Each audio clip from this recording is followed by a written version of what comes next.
안녕하세요. 11월의 밤 굴렁쇠 소년입니다.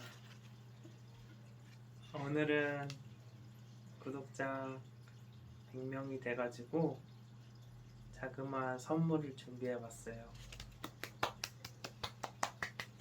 바로 네? 거북이라니가 아닌 고라니라니라는 책입니다. 제가 이소연 시인님을 워크숍을 통해서 만난 경험이 있는데 거기서 소연님의 어떤 시를 듣고 되게 감동적이어서 이 책이 나오면 꼭 사야겠다라는 생각이 있었어요. 그래서 바로 구매해가지고 이렇게 선물을 드릴 수 있게 되었습니다. 더 가까이 한번 보여주세요.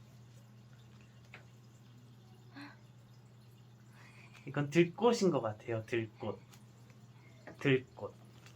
세계 수필을 읽어보겠습니다. 낭독이라는 말이에요. 낭독.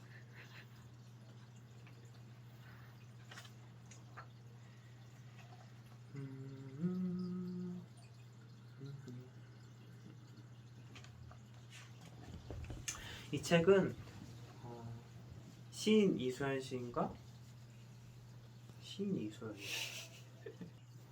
이 책은 이소연 시인과 주영태 농부가 주거니 이렇게 박건이 한 이야기들을 모은 산문집입니다. 그 중에 제가 재밌었던 거 2가지랑 좋았던 거, 제일 감동받았던 거 1가지를 낭독해드리려고 해요. 잠시만 기다려주세요. 찾아야 되거든요. 하겠습니다. 외롭냐? 하는 간단한 질문들.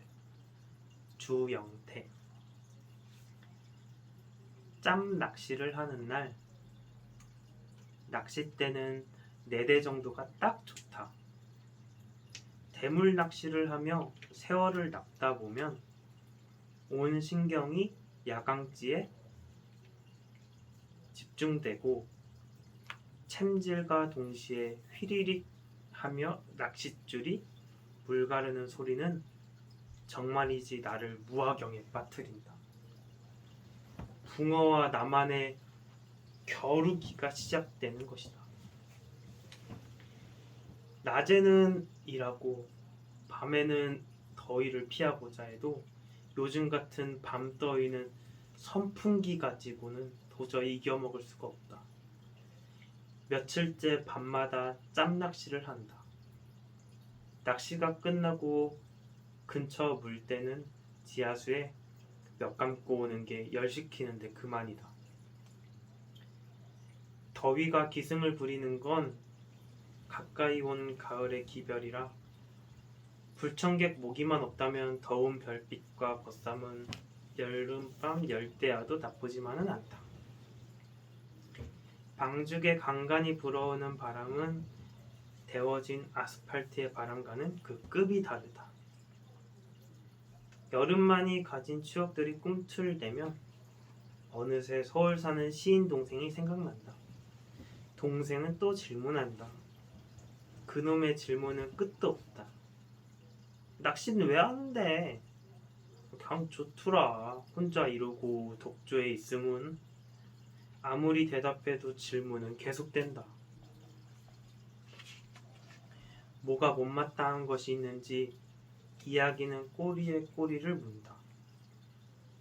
그러다 입질이 와서 좀만 끊어봐야 입질 옮게 해도 동생은 그 입질이 얼마나 중요한 건지도 모르고 계속 말 시킨다. 그러면 끊지도 못한다. 시가 안 써지는데 놀아주면 안 돼? 하고 조르면 늘 지고 만다. 동생이 묻는 건 왜 혼자냐, 외롭냐 하는 간단한 질문들인데 그걸 막상 말하려면 어렵고 쑥스럽다. 무시 외로운 게 있을까? 별빛이 있고 야광지 불이 있고 게다가 간간히 월척 붕어들이 나 잡아가시오 하고 잡혀주는데 쓸데없는 질문으로 나를 괴롭히는 못돼먹은 시인의 세계는 참으로 연구 대상이다. 그러다가도 붕어 대신 나뭇가지가 걸려 올라왔다는 소리에 곧 뒤집어질 듯 박정대소하는 시인 동생이 어찌 안 귀여울 소냐. 이어서 낚시한다는 말 이소연. 또 낚시를 간단다. 싫다. 말리고 싶다. 농부 친구가 좋아하는 것들은 묻지도 따지지도 않고 덩달아 좋아라 하는 편이지만 낚시는 좋아지지 않는다. 어린 시절 인주못의 기억 때문이다. 인주못은 내가 살던 작은 마을에 있는 연못인데 가을철만 되면 거기서 낚시 대회가 열렸다. 안 그래도 낚시꾼들이 자주 찾는 곳인데 낚시 대회까지 여는 날이면 연못은 졸지에 쓰레기장이 되어버렸다. 엄마는 낚시꾼들이 연못을 망친다고 했다. 친구가 낚시를 하러 간다고 하면 속으로는 연못을 망치러 가는군 한다. 쓰고 남은 떡밥이 버려진 것처럼 나는 자주 버려진다. 귀찮을 정도로 찾아댈 때는 언제고 낚시하느라 나를 버리다니 용서하지 않을 테다. 게다가 낚시라는 단어에는 도무지 정이 가지 않는다. 속았다는 뜻으로 낚였다 라는 말을 쓰는데 아무래도 속이는 일을 하자고 잘 뭉친 떡밥 같은 얼굴로 한자리에 죽치고 앉아 있을 농부 친구 모습은 생각할수록 별로다. 실은 혼자 듣는 풀벌레 소리도 탐나고 밤하늘도 탐나고 시원한 물소리가 조그만 바늘 끝에 날겨 올라오는 그 찰나도 몽땅 다 탐이 난다. 하지만 느닷없이 동물의 생과사를 두고 놀이를 하는 인간이 끔찍스럽게 느껴져서 낚시한다는 말을 들으면 우울해진다. 이를테면 손맛이라거나 입질이라거나 이런 말들이 잔인하도록 권위적이어서 견디기 힘들다. 꼭 세상이 나를 두고 하는 말 같아서. 한쪽은 즐기고 있지만 한쪽은 사력을 다해 쫓아온 것이 미끼였다는 사실을 깨닫게 되는 놀이. 정말이지 일방적인 놀이. 나는 어느 한쪽만 즐거운 세상의 많은 놀이를 그만뒀으면 좋겠다. 사랑도 우정도 결국 함께 해야 한다는 생각. 물고기처럼 몸통으로만 버티고서도 쓰러지지 않는 팽팽한 감정들을 갖고 싶다. 물고기는 타원형의 유연하고 매력적인 선을 가졌다. 물고기가 좌우를 공평히 매만지며 앞으로 나아가는 모습을 떠올리면 너무 아름다워서 내 마음속에 들여 키우고 싶어지곤 했다. 나는 어떻게 한쪽으로 기울지 않고 앞으로 나아갈 수 있을까? 매번 생각한다. 수족관에 기울어진 물고기는 이미 죽어가는 물고기였다. 이렇게 낚시에 관해서 서로 주고받는 이야기들을 재밌게 봤어요. 저희 집 거북이 자크거든요. 얼마나 헤엄치고 하품하는 게 귀여운지 몰라요. 보이실지 모르겠지만 이렇게 입 벌리거나 하는 것들도 다 귀엽거든요. 잘 들어.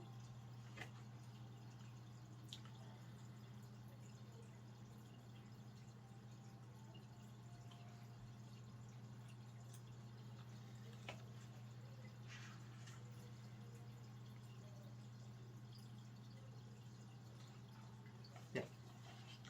마지막으로 하나 더 할 건데 이거는 그 주영태 농부의 할머니를 생각하며 쓴 어떤 이야기 같아요. 할머니가 생각나고 저도 지금 이제 할머니 할아버지랑 같이 살고 있는데 그래서 그런지 조금 더 와닿았던 것 같아요. 저는 할머니가 오디를 가끔 따주셔가지고 어릴 때 그거를 요구르트랑 해서 달게 마셨던 게 기억나거든요. 딱 많지도 않고 딱 한 잔만 나와요. 오디 한 잔. 그게 그 여름이었나? 그 먹는 게 정말 맛있었거든요. 얼음에 오디에 요구르트 이렇게 섞어서 만든 게.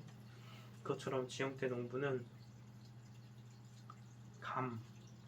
감을 보고 이제 할머니가 생각났나 봐요. 네, 시작하겠습니다. 할매, 잘 있는가? 주영태. 뒤안에는 묵은 장동감 나무 한 그루가 서 있다. 땡감으로 먹어도 단감처럼 맛있는 감이다. 운동회 연습이 시작되면 먹둥아, 감 좀 따온나 하시는 할머니의 말씀에 날 다람쥐처럼 금세 올라가 땡감을 땄다. 할머니는 오가리에 땡감을 절여 단감을 만들어냈다. 콩도 한 말 묻어주고 두엄도 묻어주고 감나무 사랑은 끝이 없었다. 할머니는 서리 맞은 감을 따 식구수만큼 셈하여 숨겨두셨다. 문제는 하나를 먹으면 하나를 더 먹고 싶은 충동이 있다는 것이다. 충동을 못 이긴 손주들이 광으로 향하려면 할머니는 광에 쇠를 채우셨다. 그런데 기술 좋은 작은 영이 교묘하게 돌적이를 빼 광을 뒤져도 홍시는 나오지 않았다. 할머니는 광에 숨겨놓은 듯 연기를 하고 광이 아닌 뒤안 광주리에 숨겨두셨던 것이다. 할머니의 열연 덕에 그 긴 겨울 간식거리가 떨어지지 않았던 것이다. 할머니가 나눠주시던 겨울 간식은 꼭 하나씩 나눠줘서도 맛있었고 내게 돌아오는 목을 계산해보는 어린 마음 때문에도 맛있었다.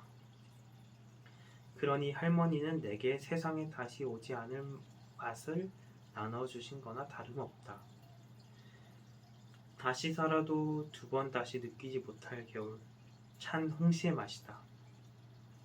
대가족 건사하느라 늘 졸라맸던 할머니, 첫설인 내린 가을, 먼저 익은 홍시를 보면 늘 할머니 생각이 간절하다. 할매, 잘 있는가?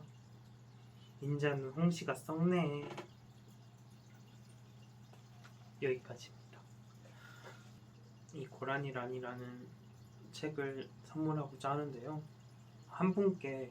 일단 한 분께 선물하고자 해요.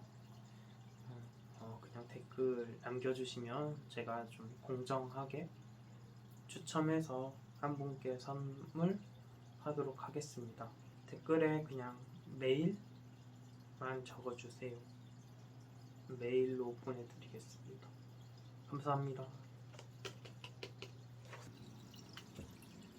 안녕.